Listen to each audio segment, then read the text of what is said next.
ಸ್ನೇಹಿತರೆ ಹಾಗೂ SSLC ವಿದ್ಯಾರ್ಥಿಗಳಿಗೆ ರಾಕೇಶ್ ಮಗದುಮಿ ಚಾನಲ್ಗೆ ಆತ್ಮೀಯವಾಗಿ ಸ್ವಾಗತ. ಈ ಒಂದು ತರಗತಿಯಲ್ಲಿ SSLCಯ ವಿಜ್ಞಾನ ವಿಷಯಕ್ಕೆ ಸಂಬಂಧಿಸಿದಂತೆ ನಿಯಂತ್ರಣ ಮತ್ತು ಸಹಭಾಗಿತ್ವ ಘಟಕವನ್ನು ಸಂಪೂರ್ಣವಾಗಿ ತಿಳಿಯೋಣ. ಸ್ನೇಹಿತರೆ, ಇದುವರೆಗೆ ತಾವು ನನ್ನ ಚಾನಲ್ಗೆ ಸಬ್ಸ್ಕ್ರೈಬ್ ಆಗದೇ ಇದ್ದರೆ ಸಬ್ಸ್ಕ್ರೈಬ್ ಆಗಿ, ಲೈಕ್ ಮಾಡಿ, ಫ್ರೆಂಡ್ಸ್ಗೆ ಶೇರ್ ಮಾಡಿ. ನಾವು ಮಾಡಿರ್ತಕ್ಕಂಥ ಎಲ್ಲ SSLCಯ ವಿಡಿಯೋಗಳನ್ನು ತಾವು ವೀಕ್ಷಣೆ ಮಾಡಬೇಕಾದ್ರೆ ತಪ್ಪದೆ ಪಕ್ಕದಲ್ಲಿರ್ತಕ್ಕಂಥ ಬೆಲ್ ಐಕಾನ್ ಒತ್ತಿ. ನಿಮಗೆ ನೋಟಿಫೈ ಆಗೋದ ಮೂಲಕ ಎಲ್ಲ ವಿಡಿಯೋಗಳು ಓದಿರ್ತಕ್ಕಂಥದ್ದು. ಈಗ ನಿಯಂತ್ರಣ ಮತ್ತು ಸಹಭಾಗಿತ್ವ ಘಟಕದಲ್ಲಿ ಪ್ರಾರಂಭದಲ್ಲಿ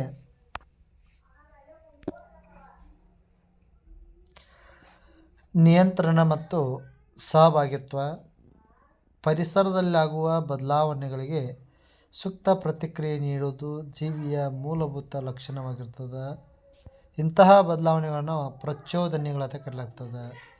ಜೀವಿ ಒಂದು ಬೆಳಕು, ತಾಪ, ಶಬ್ದ, ವಾಸನೆ ಮುಂತಾದ ಪ್ರಚೋದನೆಗೆ ಸೂಕ್ತವಾದ ಪ್ರತಿಕ್ರಿಯೆಯನ್ನು ನೀಡ್ತಕ್ಕಂಥದ್ದು. ಸಸ್ಯಗಳಿರ್ಬೋದು, ಪ್ರಾಣಿಗಳಿರ್ಬೋದು, ತೋರಿಸ್ತಕ್ಕಂಥ ಪ್ರತಿಕ್ರಿಯೆಗಳು ಯಾವಾಗಲೂ ವಿಭಿನ್ನವಾಗಿರ್ತದೆ.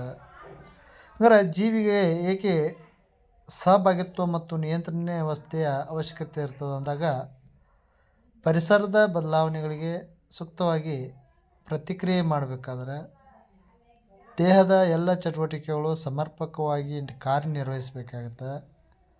ವಿವಿಧ ಕ್ರಿಯೆಗಳ ನಡುವೆ ಹೊಂದಾಣಿಕೆ ಉಂಟಾಗಬೇಕಾದ್ರೆ ಸಹಭಾಗಿತ್ವ ಮತ್ತು ನಿಯಂತ್ರಣ ವ್ಯವಸ್ಥೆ ಅವಶ್ಯಕತೆ ಇದೆ. ಪ್ರಾಣಿಗಳಲ್ಲಿ ನಿಯಂತ್ರಣ ಮತ್ತು ಸಹಭಾಗಿತ್ವ. ಪ್ರಾಣಿಗಳಲ್ಲಿ ನಿಯಂತ್ರಣ ಮತ್ತು ಸಹಭಾಗಿತ್ವವು ಎರಡು ವ್ಯವಸ್ಥೆಗಳಿಂದ ಸಾಧಿಸಲ್ಪಡ್ತದೆ. ಅವುಗಳಂದ್ರೆ ನರಮಂಡಲ ವ್ಯವಸ್ಥೆ, ಇನ್ನೊಂದು ನಿರ್ನಾಳ ಗ್ರಂಥಿಗಳ ವ್ಯವಸ್ಥೆ. ಮೊದಲೇ ಬರ್ತಕ್ಕಂಥದ್ದು ನರವ್ಯೂಹ. ನರವ್ಯೂಹ ಅಂದಾಗ ನರ ಅಂಗಾಂಶದ ರಚನಾತ್ಮಕ ಮತ್ತು ಕಾರ್ಯಾತ್ಮಕ ಮೂಲಭೂತ ಘಟಕವನ್ನು ನರವ್ಯೂಹದ ರಚನಾತ್ಮಕ ಮತ್ತು ಕಾರ್ಯಾತ್ಮಕ ಮೂಲಭೂತ ಘಟಕವನ್ನು ನ್ಯೂರಾನ್ ಅಥವಾ ನರಕೋಶ ಅಂತ ಕರೆಯಲಾಗ್ತದೆ. ನರಕೋಶ ಪ್ರಮುಖವಾಗಿ ಹೊಂದಿರತಕ್ಕಂಥದ್ದು ಮಧ್ಯಭಾಗದಲ್ಲಿ ಕೋಶಕಾಯವನ್ನು ಹೊಂದಿದ್ದು ಅದು ಕೋಶ ಕೇಂದ್ರ ಅಂತ ಕರಿತೀವಿ. ಕೋಶ ಕೇಂದ್ರದಿಂದ ಹೊರಚಾಚಿದ ಚಿಕ್ಕ ಚಿಕ್ಕ ರಚನೆಗಳನ್ನು ಡೆಂಡ್ರೈಟ್ಸ್ ಅಂತ ಕರಿತೀವಿ. ಡೆಂಡ್ರೈಟ್ಸ್ನ ಅತ್ಯಂತ ಉದ್ದವಾದ ಶಾಖೆಯನ್ನು ಅಕ್ಸಾನ್ ಅಂತ ಕರಿತೀವಿ. ನರಕೋಶವೊಂದರ ಡೆಂಡ್ರೈಟ್ಸ್ಗಳ ತುದಿಯು ಮಾಹಿತಿಯನ್ನು ಸ್ವೀಕರಿಸಿ ಒಂದು ರಾಸಾಯನಿಕ ಕ್ರಿಯೆಯನ್ನು ಉಂಟು ಮಾಡ್ತದೆ. ಇದು ಒಂದು ಬೃಹತ್ ವಿದ್ಯುತ್ ಆವೇಗವನ್ನು ಸೃಷ್ಟಿ ಮಾಡ್ತದೆ. ಈ ಆವೇಗವು ಡೆಂಡ್ರೈಟ್ಸ್ಗಳಿಂದ ಕೋಶಕಾಯಕ್ಕೆ, ನಂತರ ಅಕ್ಸಾನ್ನ ಉದ್ದಕ್ಕೂ ಅದರ ತುದಿವರೆಗೆ ಚಲಿಸ್ತದೆ. ಅಕ್ಸಾನ್ನ ತುದಿಯಲ್ಲಿ ವಿದ್ಯುತ್ ಆವೇಗ ಕೆಲವು ರಾಸಾಯನಿಕಗಳನ್ನು ಬಿಡುಗಡೆ ಮಾಡುತ್ತದೆ. ಈ ರಾಸಾಯನಿಕಗಳು ಸಂಸರ್ಗವನ್ನು ನಡೆಸುತ್ತವೆ ಮತ್ತು ಮುಂದಿನ ನರಕೋಶದ ಡೆಂಡ್ರೈಟ್ಸ್ಗಳಲ್ಲಿ ಇದೇ ರೀತಿ ವಿದ್ಯುತ್ ಆವೇಗವನ್ನು ಪ್ರಾರಂಭಿಸ್ತದೆ. ಸಂಸರ್ಗ ಅಂದರೆ ಎರಡು ನರಕೋಶಗಳು ಸಂಧಿಸುವ ಭಾಗ, ಎರಡು ನರಕೋಶಗಳ ನಡುವಿನ ಅಂತರ, ಅದು ಸಂಸರ್ಗ ಅಂತ ಕರಿತೇವೆ. ಪರಾವರ್ತಿತ ಕ್ರಿಯೆ ಅಂದರೆ ಪರಿಸರದಲ್ಲಿ ಉಂಟಾಗುವ ಯಾವುದೇ ಘಟನೆಗೆ ಪ್ರತಿಕ್ರಿಯೆಯಾಗಿ ವ್ಯಕ್ತವಾಗ್ತಕ್ಕಂಥ ಹಠಾತ್ ಪ್ರತಿಕ್ರಿಯೆಯನ್ನು ಪರಾವರ್ತಿತ ಕ್ರಿಯೆ ಅಂತ ಕರೆಯಲಾಗ್ತದೆ. ಉದಾಹರಣೆಗೆ, ಬಿಸಿಯಾದ ವಸ್ತುಗಳನ್ನು ಮುಟ್ಟಿದಾಗ ಕೈಯನ್ನು ಹಿಂದಕ್ಕೆ ಎಳೆದುಕೊಳ್ಳುವುದು, ಮುಳ್ಳನ್ನು ತುಳಿದಾಗ ಕಾಲನ್ನು ತಕ್ಷಣ ಮೇಲಕ್ಕೆತ್ತುವುದು, ಇವೆಲ್ಲ ತಾನಾಗಿ ನಡೀತಕ್ಕಂಥ ಹಠಾತ್ತಾದ ಪ್ರತಿಕ್ರಿಯೆಗಳಾಗಿರ್ತವೆ. ಅನೇಕ ಪ್ರಚೋದನೆಗಳಿಗೆ ಸಾಮಾನ್ಯವಾಗಿ ಮೆದುಳಿನಲ್ಲಿ ಜರುಗುವ ಆಲೋಚನೆಗಳ ಫಲವಾಗಿ ಪ್ರತಿಕ್ರಿಯೆ ನೀಡ್ತವೆ. ಇಂಥ ಸಂದರ್ಭಗಳಲ್ಲಿ ತೋರ್ತಕ್ಕಂಥ ಪ್ರತಿಕ್ರಿಯೆಗಳಿಗೆ ಆಲೋಚನೆಗೆ ಅವಕಾಶ ಇರಲ್ಲ. ಆದ್ದರಿಂದ ಈ ಕ್ರಿಯೆಯು ಮೆದುಳಿನಿಂದ ನಿಯಂತ್ರಿಸಲ್ಪಡುವುದಿಲ್ಲ. ಪರಾವರ್ತಿತ ಪ್ರತಿಕ್ರಿಯೆಯನ್ನು ನಿಯಂತ್ರಿಸತಕ್ಕಂಥ ಭಾಗ ಮೆದುಳು ಬಳ್ಳಿ. ಇನ್ನು ಪರಾವರ್ತಿತ ಚಾಪ ಅಂದರೆ ಪ್ರಚೋದನೆ ಉಂಟಾಗಿದ್ದರಿಂದ ಪ್ರತಿಕ್ರಿಯೆ ತೋರುವವರೆಗೆ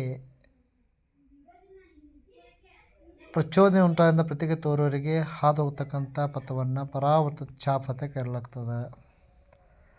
ಪರಾವರ್ತಿತ ಚಾಪ ಹೊಂದಿರತಕ್ಕಂಥ ಪ್ರಮುಖ 5 ಭಾಗಗಳು: ಗ್ರಾಹಕಗಳು, ಜ್ಞಾನವಾಹಿ ನರಕೋಶ, ಸಂಬಂಧ ಕಲ್ಪಿಸುವ ನರಕೋಶ, ಕ್ರಿಯಾವಾಹಿ ನರಕೋಶ, ಕಾರ್ಯನಿರ್ವಾಹಕ. ಪರಾವರ್ತಿತ ಚಾಪದ ಘಟಕಗಳು: ಗ್ರಾಹಕ ಕೋಶಗಳು. ಪ್ರಚೋದನೆಯನ್ನು ಸ್ವೀಕರಿಸುವ ಘಟಕಗಳನ್ನು ಗ್ರಾಹಕ ಕೋಶ ಅಂತ ಕರಿತೇವೆ. ಉದಾಹರಣೆಗೆ ಚರ್ಮದ ಕೋಶಗಳು, ಜ್ಞಾನವಾಹಿ ನರಕೋಶ ಪ್ರಚೋದನೆಯ ಮಾಹಿತಿಯನ್ನು ಕೊಂಡೊಯ್ಯುವ ಘಟಕಗಳನ್ನು ಜ್ಞಾನವಾಹಿ ನರಕೋಶ ಅಂತ ಕರಿತೇವೆ. ಸಂಪರ್ಕ ಕಲ್ಪಿಸುವ ನರಕೋಶ ಜ್ಞಾನವಾಹಿ ನರಕೋಶಗಳಿಂದ ಬಂದ ಮಾಹಿತಿಯನ್ನು ಪ್ರತಿಕ್ರಿಯೆಯಾಗಿ ಪರಿಷ್ಕರಿಸಿ ಕ್ರಿಯಾವಾಹಿ ನರಕೋಶಕ್ಕೆ ವರ್ಗಾಯಿಸ್ತದೆ. ಕ್ರಿಯಾವಾಹಿ ನರಕೋಶ ಪ್ರತಿಕ್ರಿಯೆಗೆ ಕಾರ್ಯನಿರ್ವಾಹಕ ಘಟಕಕ್ಕೆ ಕೊಂಡೊಯ್ತದೆ. ಕಾರ್ಯನಿರ್ವಾಹಕ ಪ್ರತಿಕ್ರಿಯೆಯನ್ನು ತೋರುವ ಘಟಕ ಅಂದರೆ ದೇಹದಲ್ಲಿರ್ತಕ್ಕಂಥ ಸ್ನಾಯುಗಳು. ಪ್ರತಿಯೊಂದು ಜೀವಿಗೆ ಪರಾವರ್ತಿತ ಕ್ರಿಯೆ ಅಗತ್ಯತೆ ಐತೆ. ಯಾಕಂದ್ರೆ ನಿಯಂತ್ರಣ ಮತ್ತು ಸಹಭಾಗಿತ್ವ ಸಾಧಿಸ್ಬೇಕಾದ್ರೆ ದೇಹದಲ್ಲಿ ಉಂಟಾಗ್ತಕ್ಕಂಥ ಹಾನಿಯನ್ನು ತಪ್ಪಿಸಬೇಕಾದ್ರೆ. ಪ್ರತಿಕ್ರಿಯೆಯ ವಿಧಗಳದ. ಒಂದು, ಐಚ್ಛಿಕ ಪ್ರತಿಕ್ರಿಯೆ ಮುಮ್ಮೆದುಳಿನಿಂದ ನಿಯಂತ್ರಿಸಲ್ಪಡ್ತದೆ. ಮಾತನಾಡುವುದಿರ್ಬೋದು, ಬರೆಯುವುದಿರ್ಬೋದು. ಅನೈಚ್ಛಿಕ ಪ್ರತಿಕ್ರಿಯೆ ಮಧ್ಯದ ಮೆದುಳು ಹಿಮ್ಮೆದುಳಿನಿಂದ ನಿಯಂತ್ರಣ ಆಗ್ತದೆ. ಹೃದಯ ಬಡಿತ, ವಾಂತಿ ಆಗುವಿಕೆ, ಉಸಿರಾಟ. ಪರಾವರ್ತಿತ ಪ್ರತಿಕ್ರಿಯೆಗಳು ಮೆದುಳು ಬಳ್ಳಿ ನಿಯಂತ್ರಿಸ್ತದೆ. ಬಿಸಿಯಾದ ವಸ್ತುಗಳು ಮುಟ್ಟಿದ ಕೈಯನ್ನು ಹಿಂದಕ್ಕೆ ಎಳೆದುಕೊಳ್ಳುವುದು.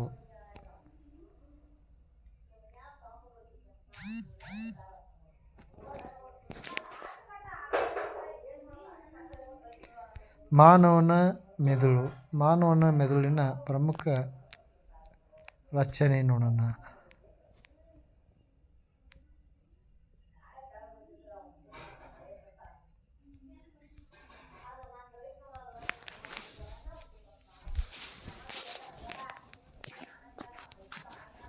ಮಾನವನ ಮೆದುಳು ಮುಮ್ಮೆದುಳು, ಮಧ್ಯದ ಮೆದುಳು, ಹಿಮ್ಮೆದುಳು ಎಂಬ 3 ಭಾಗಗಳಿಂದ ವಿಂಗಡಿಸಲಾಗ್ತದೆ. ಮುಮ್ಮೆದುಳು ಮಹಾಮಸ್ತಿಷ್ಕ ಅಂತ ಕರೀತಾವೆ. ಇದು ಪ್ರಜ್ಞೆ ಮತ್ತು ಆಲೋಚನೆಯ ಕೇಂದ್ರವಾಗಿದೆ. ಇದು ಐಚ್ಛಿಕ ಕ್ರಿಯೆಗಳನ್ನು ನಿಯಂತ್ರಿಸ್ತದೆ. ಇದು ಮಾಹಿತಿಯನ್ನು ಸಂಗ್ರಹಿಸ್ತದೆ ಮತ್ತು ಪರಿಷ್ಕರಿಸ್ತದೆ. ವಿವಿಧ ಇಂದ್ರಿಯಗಳಿಂದ ಬರುವ ಸಂವೇದನೆಗಳನ್ನು ಸ್ವೀಕರಿಸ್ತದೆ. ದೃಶ್ಯ, ಶ್ರವಣ, ವಾಸನೆ, ರುಚಿ ಮತ್ತು ಸ್ಪರ್ಶ. ಇನ್ನು ಮಧ್ಯದ ಮೆದುಳಿನ ಕಾರ್ಯಗಳು. ಇದು ಮುಮ್ಮೆದುಳು ಮತ್ತು ಹಿಮ್ಮೆದುಳಿಗೆ ಮಾಹಿತಿಯನ್ನು ರವಾನಿಸುವ ನಿಲ್ದಾಣದಂತೆ ಕಾರ್ಯನಿರ್ವಹಿಸ್ತದೆ.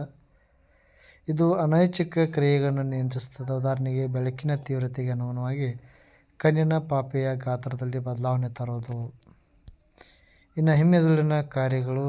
ಮೆಡುಲ್ಲಾ ರಕ್ತದೊತ್ತಡ, ಬಾಯಲ್ಲಿ ನೀರುರುವಿಕೆ, ವಾಂತಿ ಆಗುವಿಕೆಗಳಂತಹ ಅನೈಚ್ಛಿಕ ಕ್ರಿಯೆಗಳನ್ನು ಹಿಮ್ಮೆದುಳಿನಿಂದ ಮೆಡುಲ್ಲಾ ನಿಯಂತ್ರಿಸ್ತದೆ.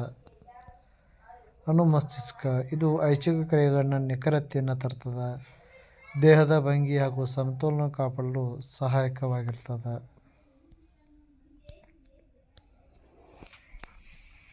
ಸಸ್ಯಗಳಲ್ಲಿ ಸಹಭಾಗಿತ್ವ. ಸಸ್ಯಗಳು ಕೂಡ ಪರಿಸರದ ಪ್ರಚೋದಕಗಳಿಗೆ ಅನುಗುಣವಾಗಿ ಪ್ರತಿಕ್ರಿಯೆ ನೀಡ್ತಾವೆ. ಆದರೆ ಪ್ರಾಣಿಗಳಲ್ಲಿರುವಂತೆ ನರ ಅಂಗಾಂಶ ಅಥವಾ ಸ್ನಾಯು ಅಂಗಾಂಶವಂಥ ನಿರ್ದಿಷ್ಟ ರಚನೆಗಳು ಇರುವುದಿಲ್ಲ. ಸಸ್ಯಗಳು ತೋರುವ ಪ್ರತಿಕ್ರಿಯೆಗಳನ್ನು ಬೆಳವಣಿಗೆ ಆಧಾರಿತವಲ್ಲದ ಹಾಗೂ ಬೆಳವಣಿಗೆ ಆಧಾರಿತ ಎಂದು ವಿಂಗಡಿಸಲಾಗ್ತದೆ. ಮುಟ್ಟಿದರೆ ಮುನಿ ಸಸ್ಯದಲ್ಲಿನ ಪ್ರತಿಕ್ರಿಯೆ. ಇದು ಬೆಳವಣಿಗೆ ಆಧಾರಿತವಲ್ಲದ ಪ್ರತಿಕ್ರಿಯೆ ಮತ್ತು ಇದು ದಿಕ್ಕನ್ನು ಒಳಗೊಂಡಿರುವುದಿಲ್ಲ. ಸ್ಪರ್ಶವು ಇಲ್ಲಿ ಪ್ರಚೋದನೆಯಾಗಿದ್ದು ಎಲೆಗಳು ಮುದುಡಿಕೊಳ್ಳುವುದು ತಕ್ಷಣ ಪ್ರತಿಕ್ರಿಯೆಯಾಗಿರ್ತದೆ. ಎಲೆಗಳಲ್ಲಿನ ಜೀವಕೋಶಗಳು ನೀರಿನ ಪ್ರಮಾಣವನ್ನು ಬದಲಿಸಿ ತಮ್ಮ ಆಕಾರವನ್ನು ಬದಲಿಸಿಕೊಳ್ತಾವೆ. ಇನ್ನು ಅನುವರ್ತನಾ ಚಲನೆಗಳು. ಪರಿಸರದ ಪ್ರಚೋದಕಗಳಿಗೆ ನಿರ್ದಿಷ್ಟ ಬೆಳವಣಿಗೆಯ ಮೂಲಕ ಸಸ್ಯಗಳು ತೋರುವ ಪ್ರತಿಕ್ರಿಯೆಗಳನ್ನು ಅನುವರ್ತನಾ ಚಲನೆ ಅಂತ ಕರಿತೇವೆ. ಪರಿಸರದ ಪ್ರಚೋದಕಗಳು ಬೆಳಕು ದ್ಯುತಿ-ಅನುವರ್ತನೆ, ಗುರುತ್ವಾನುವರ್ತನೆ, ನೀರು ಜಲಾನುವರ್ತನೆ, ರಾಸಾಯನಿಕವು ರಸಾಯನಾನುವರ್ತನೆ.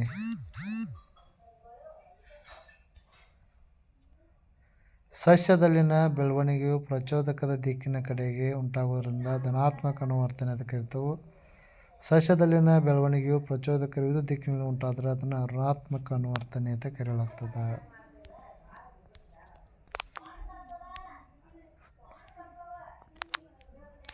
ದ್ಯುತಿ ಅನುವರ್ತನೆ ಅಂದರೆ ಪ್ರಕಾಶಾನುವರ್ತನೆ. ಸಸ್ಯದ ಭಾಗಗಳು ಸೂರ್ಯನ ಬೆಳಕಿಗೆ ತೋರುವ ಪ್ರತಿಕ್ರಿಯೆಯನ್ನು ದ್ಯುತಿ ಅನುವರ್ತನೆ ಅಂತ ಕರೆಯಲಾಗ್ತದೆ. ಸಸ್ಯದ ಕಾಂಡಗಳ ತುದಿಯು ಬೆಳಕಿನ ದಿಕ್ಕಿನ ಕಡೆಗೆ ಬೆಳವಣಿಗೆ ತೋರಿಸಿದರೆ ಇದನ್ನು ಧನ ಪ್ರಕಾಶಾನುವರ್ತನೆ ಅಂತ ಕರಿತೇವೆ. ಸಸ್ಯದ ಬೇರುಗಳ ತುದಿಯು ಬೆಳಕಿನ ದಿಕ್ಕಿಗೆ ವಿರುದ್ಧವಾಗಿ ಬೆಳವಣಿಗೆ ತೋರಿಸ್ತವೆ. ಇದನ್ನು ಋಣ ಪ್ರಕಾಶಾನುವರ್ತನೆ ಅಂತ ಕರೆಯಲಾಗ್ತದೆ. ಇಲ್ಲಿ ಚಿತ್ರವನ್ನು ನೋಡಿದಾಗ ನಮಗೆ ಅದು ಗೊತ್ತಾಗ್ತದೆ. ಬೆಳೆಯುತ್ತಿರುವ ಸಸ್ಯಗಳು ಬೆಳಕನ್ನು ಗ್ರಹಿಸಿದಾಗ ಅದರ ಕಾಂಡದ ತುದಿಯಲ್ಲಿ ಆಕ್ಸಿನ್ ಎಂಬ ಹಾರ್ಮೋನ್ ಸ್ರವಿಸಲ್ಪಟ್ಟು ಜೀವಕೋಶಗಳು ಉದ್ದವಾಗಿ ಬೆಳೆಯಲು ಸಹಾಯವನ್ನು ಮಾಡ್ತದೆ. ಯಾವಾಗ ಬೆಳಕು ಸಸ್ಯದ ಒಂದು ಕಡೆಯಿಂದ ಪ್ರಸರಿಸಲು ಪ್ರಾರಂಭಿಸುತ್ತದೆಯೋ ಆಕ್ಸಿನ್ ಕಾಂಡದ ನೆರಳಿನ ಭಾಗದ ಕಡೆಗೆ ವಿಸರಣೆ ಆಗ್ತದೆ.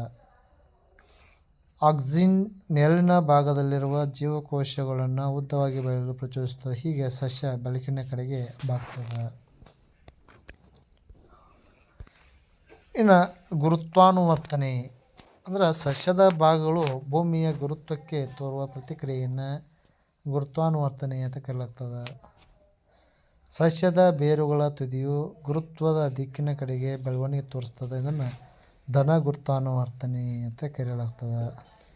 ಸಸ್ಯದ ಕಾಂಡಗಳ ತುದಿಯು ಗುರುತ್ವದ ದಿಕ್ಕಿನ ವಿರುದ್ಧ ದಿಕ್ಕಿನಲ್ಲಿ ಬೆಳವಣಿಗೆ ಹೊಂದುತ್ತವೆ. ಇದನ್ನು ಋಣ ಗುರುತ್ವಾನುವರ್ತನೆ ಅಂತ ಕರೆಯಲಾಗ್ತದೆ. ಇಲ್ಲಿ ಚಿತ್ರವನ್ನು ನೋಡಿದಾಗ ಗೊತ್ತಾಗ್ತದೆ.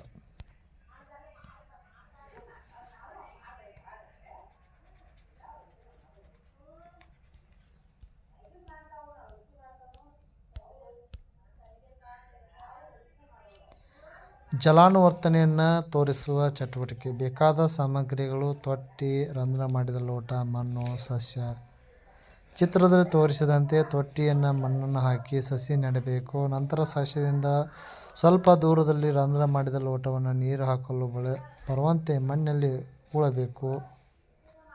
ಲೋಟದಲ್ಲಿ ನೀರು ಹಾಕಿ ಸ್ವಲ್ಪ ದಿನಗಳು ಹಾಗೆ ಬಿಡಬೇಕು. ಕೆಲವು ದಿನಗಳ ನಂತರ ಬೇರುಗಳು ಲೋಟದ ಕಡೆಗೆ ಬೆಳೆದಿರ್ತಾವೆ. ತೀರ್ಮಾನ: ಸಸ್ಯದ ಬೇರುಗಳು ಜಲಾನುವರ್ತನೆಯನ್ನು ತೋರ್ಪಡಿಸ್ತಾವೆ.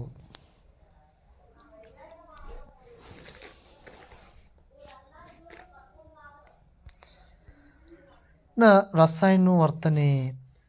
ಪರಾಗಸ್ಪರ್ಶ ಕ್ರಿಯೆಯ ಸಂದರ್ಭದಲ್ಲಿ ಪರಾಗ ಕಣಗಳ ನಳಿಕೆಯು ಅಂಡಾಣುವಿನ ಕಡೆಗೆ ಬೆಳವಣಿಗೆಯನ್ನು ತೋರ್ಪಡಿಸೋದಕ್ಕೆ ರಸಾಯನುವರ್ತನೆ ಅಂತ ಕರೆಯಲಾಗ್ತದೆ. ಒಂದು ಆಧಾರದ ಸುತ್ತ ಬಳ್ಳಿ ಕುಡಿಗಳ ಬೆಳವಣಿಗೆ. ಆಕ್ಸಿನ್ ಹಾರ್ಮೋನ್ ಜೀವಕೋಶಗಳು ಉದ್ದವಾಗಿ ಬೆಳೆಯಲು ಸಹಾಯವನ್ನು ಮಾಡುತ್ತದೆ. ಬಳ್ಳಿಯ ಕುಡಿಯು ಯಾವುದೇ ಆಧಾರವನ್ನು ಸ್ಪರ್ಶಿಸಿದಾಗ ಅದರ ತುದಿಯು ಕೋಶಗಳಲ್ಲಿನ ಆಕ್ಸಿನ್ ಎಂಬ ಹಾರ್ಮೋನ್ ಆಧಾರದ ಮೇಲೆ ದೂರ ಪ್ರಸರಿಸಲು ಪ್ರಾರಂಭಿಸುತ್ತದೆ. ಇದರಿಂದಾಗಿ ಆಧಾರದಿಂದ ದೂರವಿರುವ ಕಾಂಡದ ಭಾಗದಲ್ಲಿರುವ ಜೀವಕೋಶಗಳನ್ನು ಉದ್ದವಾಗಿ ಬೆಳೆಯಲು ಪ್ರಚೋದನೆ ಮಾಡುತ್ತದೆ. ಆಗ ಬಳ್ಳಿಯು ಆಧಾರವನ್ನು ಸುತ್ತುವರಿಯಲು ಪ್ರಾರಂಭಿಸುತ್ತದೆ.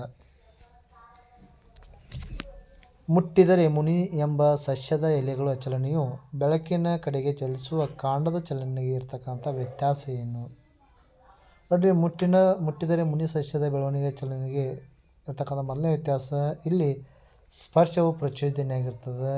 ಇನ್ನು ಬೆಳಕಿನ ಕಡೆಗೆ ಚಲಿಸುವ ಕಾಂಡದ ಚಲನೆ, ಇಲ್ಲಿ ಬೆಳಕು ಪ್ರಚೋದನೆಯಾಗಿರ್ತದೆ. ಎರಡನೇ ವ್ಯತ್ಯಾಸ, ಚಲನೆಯು ಪ್ರಚೋದನೆಯ ದಿಕ್ಕಿನಲ್ಲಿ ಅವಲಂಬಿಸಿರುವುದಿಲ್ಲ. ಇಲ್ಲಿ ಚಲನೆಯು ಪ್ರಚೋದನೆಯ ದಿಕ್ಕನ್ನು ಅವಲಂಬಿಸಿರ್ತದೆ. ಇದು ಸ್ವತಂತ್ರ ಚಲನೆ, ಇದು ಬೆಳವಣಿಗೆ ಆಧಾರಿತ ಚಲನೆ.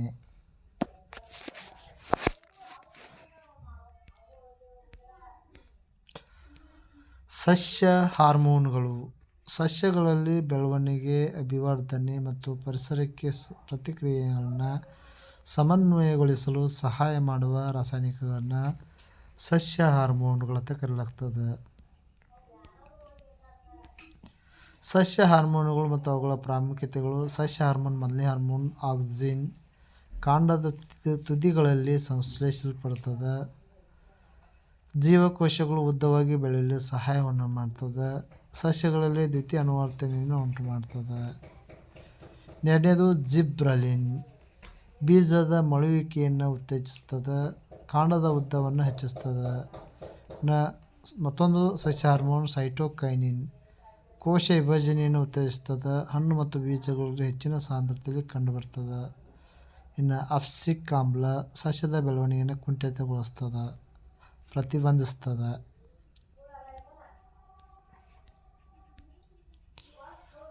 ಮಾನವನಲ್ಲಿ ನಿರ್ನಾಳ ಗ್ರಂಥಿಗಳ ವ್ಯವಸ್ಥೆ.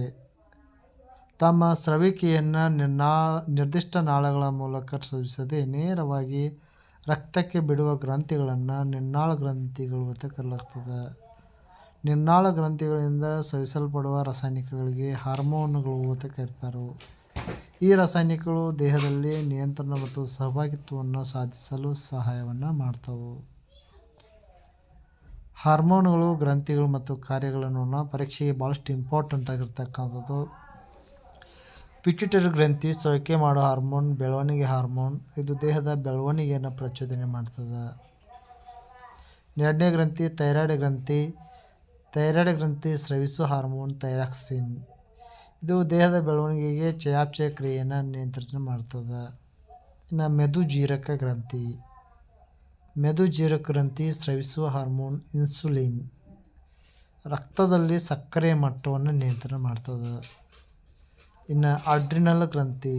ಅಡ್ರಿನಲ್ ಗ್ರಂಥಿ ಸ್ರವಿಕೆ ಮಾಡ್ತಕ್ಕಂಥ ಹಾರ್ಮೋನ್ ಅಡ್ರಿನಲಿನ್. ದೇಹವನ್ನು ತುರ್ತು ಪರಿಸ್ಥಿತಿಗೆ ಅಣಿಗೊಳಿಸ್ತದೆ. ಇನ್ನು ವೃಷಣಗಳು. ಪುರುಷರಲ್ಲಿ ಇರ್ತಕ್ಕಂಥ ವೃಷಣಗಳು ಟೆಸ್ಟೋಸ್ಟೆರಾನ್ ಹಾರ್ಮೋನ್ ಸ್ರವಿಕೆ ಮಾಡ್ತದೆ. ಪುರುಷನ ಸಂತಾನೋತ್ಪತ್ತಿ ಅಂಗಗಳ ಬೆಳವಣಿಗೆ ಮತ್ತು ವೀರ್ಯಗಳನ್ನು ಉತ್ಪಾದನೆ ಮಾಡ್ತದೆ. ಸ್ತ್ರೀಯರಲ್ಲಿ ಅಂಡಾಶಯ. ಇದು ಈಸ್ಟ್ರೋಜನನ್ನು ಬಿಡುಗಡೆ ಮಾಡ್ತದೆ. ಹೆಣ್ಣು ಸಂತಾನೋತ್ಪತ್ತಿ ಅಂಗಗಳ ಬೆಳವಣಿಗೆ ಋತುಚಕ್ರವನ್ನು ನಿಯಂತ್ರಣ ಮಾಡ್ತದೆ. ಬೆಳವಣಿಗೆ ಹಾರ್ಮೋನ್ ನಿಗದಿಕ್ಕಿಂತ ಹೆಚ್ಚು ಸ್ರವಿಕೆಯಾಗಿ ದೈತ್ಯತೆ ಮತ್ತು ಕಡಿಮೆ ಸ್ರವಿಕೆಯಾಗಿ ಕುಬ್ಜತೆ ಉಂಟಾಗ್ತದೆ.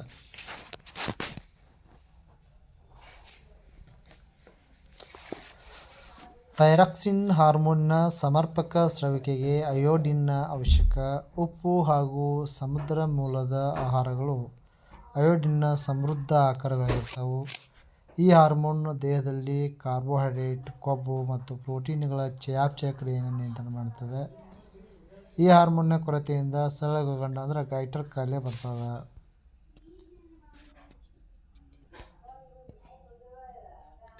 ಇನ್ಸುಲಿನ್ ಹಾರ್ಮೋನ್ನ ಕೊರತೆಯಿಂದ ರಕ್ತದಲ್ಲಿ ಸಕ್ಕರೆ ಪ್ರಮಾಣ ಗಣನೀಯವಾಗಿ ಹೆಚ್ಚಾಗುವುದರಿಂದ ಸಕ್ಕರೆ ಕಾಯಿಲೆ ಡಯಾಬಿಟಿಸ್ ಕಾಯಿಲೆ ಬರ್ತದೆ. ಇನ್ಸುಲಿನ್ ಹಾರ್ಮೋನನ್ನು ಮಾತ್ರೆ ಅಥವಾ ಚುಚ್ಚುಮದ್ದುಗಳನ್ನು ನೀಡುವುದರ ಮೂಲಕ ನಿಯಂತ್ರಣ ಮಾಡಬಹುದು.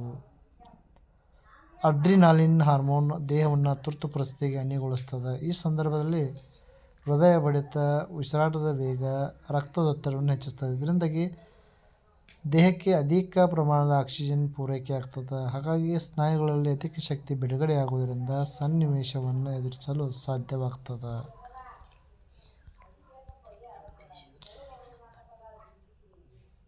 ಹಾರ್ಮೋನುಗಳ ಹಿಮ್ಮಾಹಿತಿಯ ಕಾರ್ಯವಿಧಾನ. ಒಂದು ಹಾರ್ಮೋನ್ ನಿರ್ದಿಷ್ಟ ಕಾರ್ಯವನ್ನು ನಿರ್ವಹಿಸಲು ಅದು ಸ್ರವಿಸುವ ಸಮಯ ಮತ್ತು ಪ್ರಮಾಣ ಅವಶ್ಯಕವಾಗಿರ್ತದೆ. ಇದು ಹಿಮ್ಮಾಹಿತಿಯನ್ನು ಕಾರ್ಯವಿಧಾನದಿಂದ ನಿಯಂತ್ರಿಸಲ್ಪಡ್ತದೆ.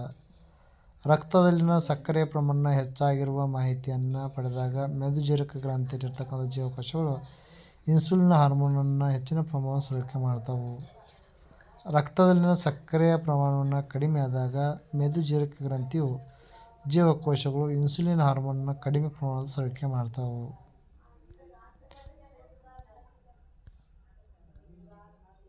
ಇನ್ನು ನೆಕ್ಸ್ಟ್ ಬರ್ತಕ್ಕಂಥದ್ದು ನಿಯಂತ್ರಣ ಮತ್ತು ಸಹಭಾಗಿತ್ವ ಸಾಧಿಸುವಲ್ಲಿ ನರವ್ಯೂಹ ಮತ್ತು ನಿರ್ನಾಳ ಗ್ರಂಥಿಗಳ ಕಾರ್ಯವಿಧಾನಗಳ ಹೋಲಿಕೆ ಮತ್ತು ವ್ಯತ್ಯಾಸ. ನರವ್ಯೂಹ ಹಾರ್ಮೋನ್ ವ್ಯವಸ್ಥೆ. ನರವ್ಯೂಹ ಮಾಹಿತಿಯನ್ನು ವಿದ್ಯುತ್ತಾವೇಗಗಳ ರೂಪದಲ್ಲಿ ರವಾನಿಸಲ್ಪಡುತ್ತದೆ. ಹಾರ್ಮೋನುಗಳ ವ್ಯವಸ್ಥೆ ಮಾಹಿತಿಯನ್ನು ರಾಸಾಯನಿಕ ರೂಪದಲ್ಲಿ ರವಾನೆ ಮಾಡ್ತದೆ. ಎರಡನೇ ವ್ಯತ್ಯಾಸ, ನರವ್ಯೂಹ ನರಗಳನ್ನು ಹೊಂದಿದ್ದು ಸಂದೇಶವಂತ ವಾಹಕಗಳಾಗಿರ್ತವೆ. ಹಾರ್ಮೋನ್ ರಕ್ತದ ಮೂಲಕ ಸಂದೇಶವನ್ನು ಕಳಿಸ್ತದೆ, ವಾಹಕವಾಗಿರ್ತದೆ. ಇನ್ನು ಮೂರನೇದು, ಮಾಹಿತಿಯು ತ್ವರಿತವಾಗಿ ರವಾನಿಸಲ್ಪಡುತ್ತದೆ. ಇಲ್ಲಿ ಮಾಹಿತಿಯು ನಿಧಾನಗತಿಯಲ್ಲಿ ರವಾನಿಸಲ್ಪಡುತ್ತದೆ. ಕ್ಷಣಿಕ ಪರಿಣಾಮ, ಇದು ದೀರ್ಘಕಾಲಿಕ ಪರಿಣಾಮವನ್ನು ಬೀರ್ತಕ್ಕಂಥದ್ದು. ಇಷ್ಟು ಈ ಘಟಕಕ್ಕೆ ಸಂಬಂಧಿಸಿದಂತೆ ಇರತಕ್ಕಂಥ ಸಂಪೂರ್ಣವಾದ ನೋಟ್ಸು. ಇವುಗಳಿಗೆ ಸಂಬಂಧಿಸಿದಂತೆ ವಿದ್ಯಾರ್ಥಿಗಳಿಗೆ ಏನಾದರೂ ಗೊಂದಲವಿದ್ದರೆ ನನ್ನ ಚಾನಲ್ಗೆ ಶೇರ್ ಮಾಡಿ, ಕಮೆಂಟ್ ಮಾಡಿ ಅಂತ ಹೇಳ್ತಾ thank you to one and all.